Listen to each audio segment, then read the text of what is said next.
Hello, this is Dr. Eric Bricker, and thank you for watching AHealthcareZ. Today's topic is inpatient psychiatric care.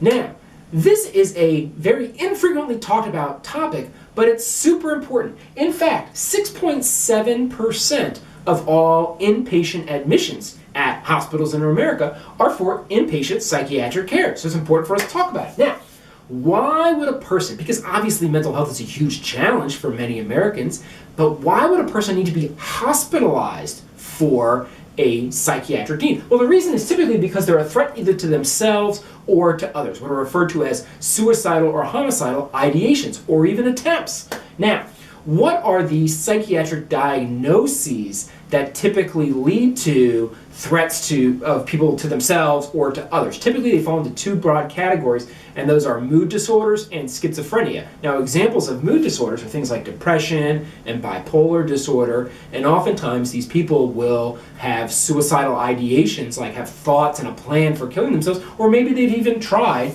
And also schizophrenia, which is a mental health condition that you're probably very familiar with. It is not multiple personalities. Okay, literally having multiple personalities is called multiple personality disorder. It is not schizophrenia. Schizophrenia is characterized by psychosis, and what psychosis is a detachment from reality. And so and you can even have depression so bad. It's called depression with psychotic features. So you can be so depressed that you can actually have psychosis. You can be detached from reality.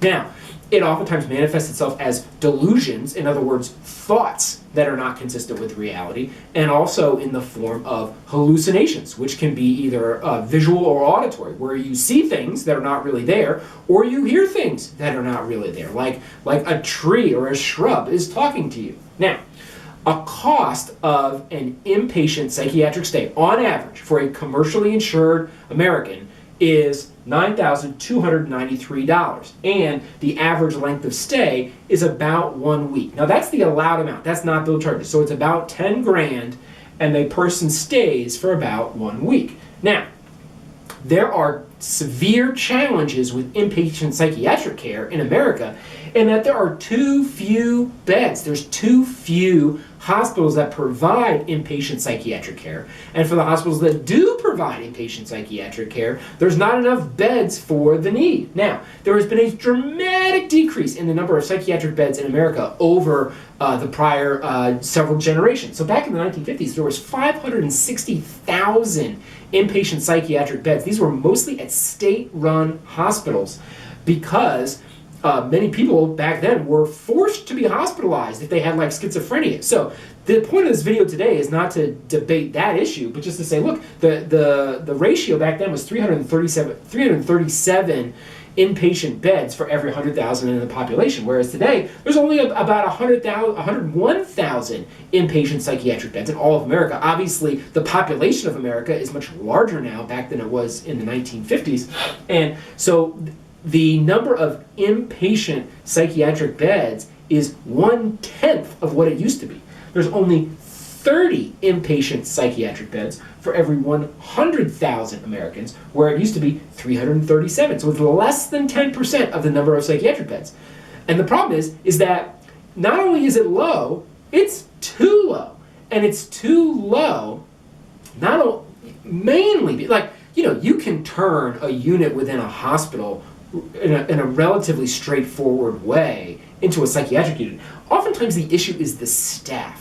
So you need the psychiatric nurses, you need the psychiatrists, you need the medical assistants and the clerks, etc., etc. Now, psychiatric nurses are amazing people. Now, oftentimes, psychiatric nurses need to be large men, because when people are detached from reality in psychosis, sometimes they can lash out and become violent against themselves or violent against other people.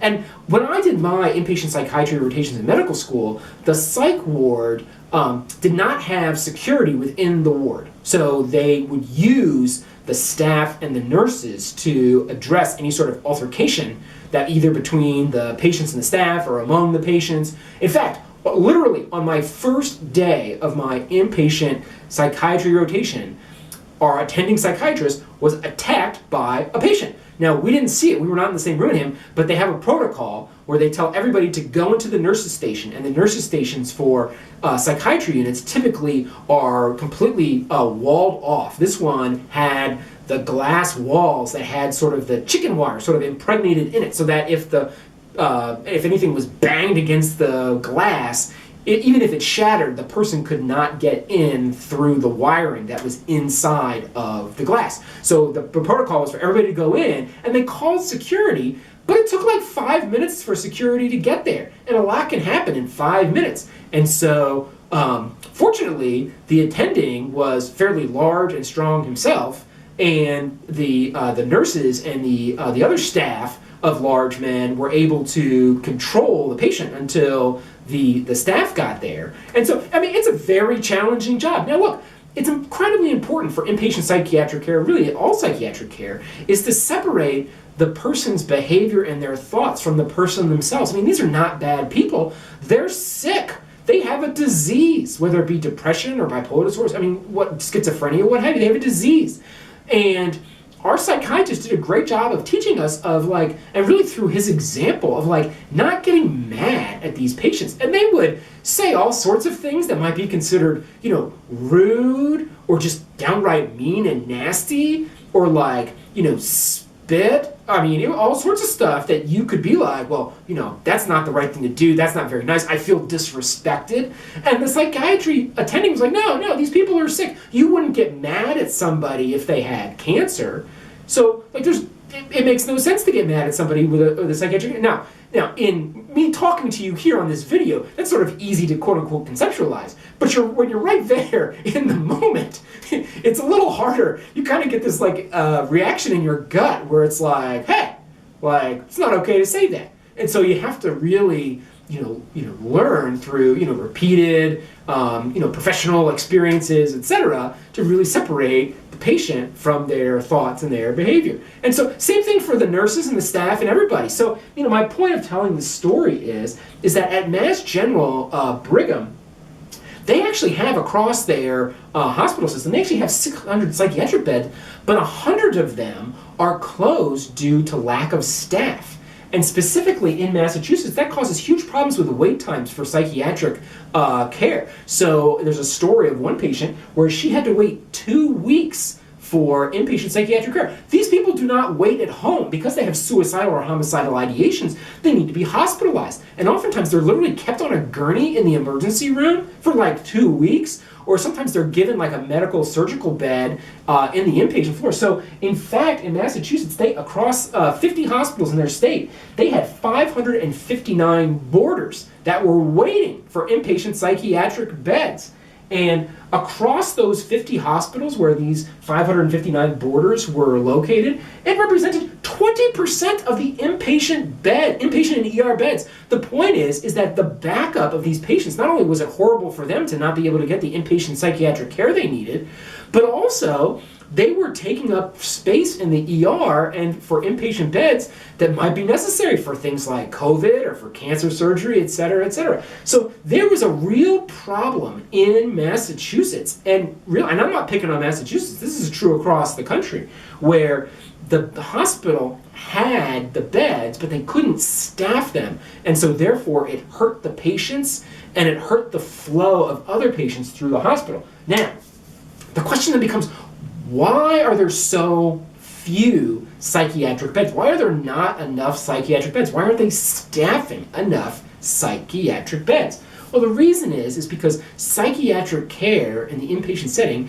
is very poorly reimbursed. And by very poorly reimbursed, meaning that it doesn't cover the cost of inpatient psychiatric care. So one example for a hospital that was interviewed in San Diego said, look, this hospital executive said that they lose 34% on every single inpatient psychiatric admission that they take, where they get paid about $1,024, and typically people with psychiatric diagnoses are either self-pay, don't pay at all. They might get the hospital might get a stipend or lump sum payments from the city or the county. A lot of times they're also covered by Medicaid as well, so it's a combination of Medicaid payments as well, where the cost they get reimbursed $1,024, but on average it costs them about $1,500 to take care of them. So they're losing money. So they look at their different departments or service lines, as they call them, at orthopedics and oncology and at psychiatry, and they look at their psychiatry services and they're like, well, we need to decrease our psychiatry services or even eliminate our psychiatry services because we're losing so much money on them. Now, this brings me to my final point. At Johns Hopkins, I was fortunate enough when I was there as a resident to be able to hear the CEO speak to kind of a small group of people. I was kind of standing off to this side. It was kind of just like a circle of like 8 or 9 people listening to this CEO. He was a radiologist. And he said something that I thought was very interesting. He said, principles aren't principles until they cost you money, right? A principle requires sacrifice to prove that it's a principle. So taking care of psychiatric patients is very difficult. You ask any psychiatrist or any psychiatric nurse, like, it's really hard. And not a lot of people want to do it. So, I mean, just like the law of supply and demand, like, you're probably going to have to pay them more to get them to do it. Or you might have to pay a traveling psychiatry nurse if you're not able to staff your psychiatry unit because you're short on nurses. Okay, fine. So, one particular hospital, because they were facing these economic pressures, they reduced, as part of a very large hospital system, but one particular hospital within that hospital system, they reduced their inpatient adult psychiatric beds from 54 to 16, and they reduced their child psychiatry beds from 17 to 9, while at the same time, they started a $1 billion private equity fund. So, like, they could have used maybe some of the money from that private equity fund to keep it at 54 or maybe even expand the number of beds. Likewise, Mass General, again, I'm not picking on Mass General Brigham, but they're doing a $2 billion building campaign. I mean, they could take some of that $2 billion and go out and hire the nurses to open up those 100 beds that they've got closed right now. So it's really a question of principles and priorities. And this hospital system down here, their mission statement is to provide service to all people with special attention paid to those who are poor and vulnerable. Well, listen, psychiatric patients are oftentimes poor and vulnerable. So if they are in keeping with the hospital's mission statement, well then it seems to me not necessarily the case that they are prioritizing their budget in keeping with their mission. And so the reason I bring up that final point is because inpatient psychiatric stays are a perfect example of that Andrew Carnegie adage that I've said before, which is, don't listen to what people say, watch what they do. So people say, well, healthcare is it's confusing. Who knew it was so confusing? Healthcare becomes much less confusing, and it becomes much more clear when, instead of listening to what people say or to what mission statements are on websites, instead to watch what people within healthcare do, and you'll get a much better understanding of what's going on. And that's my point for today. Thank you for watching AHealthcareZ.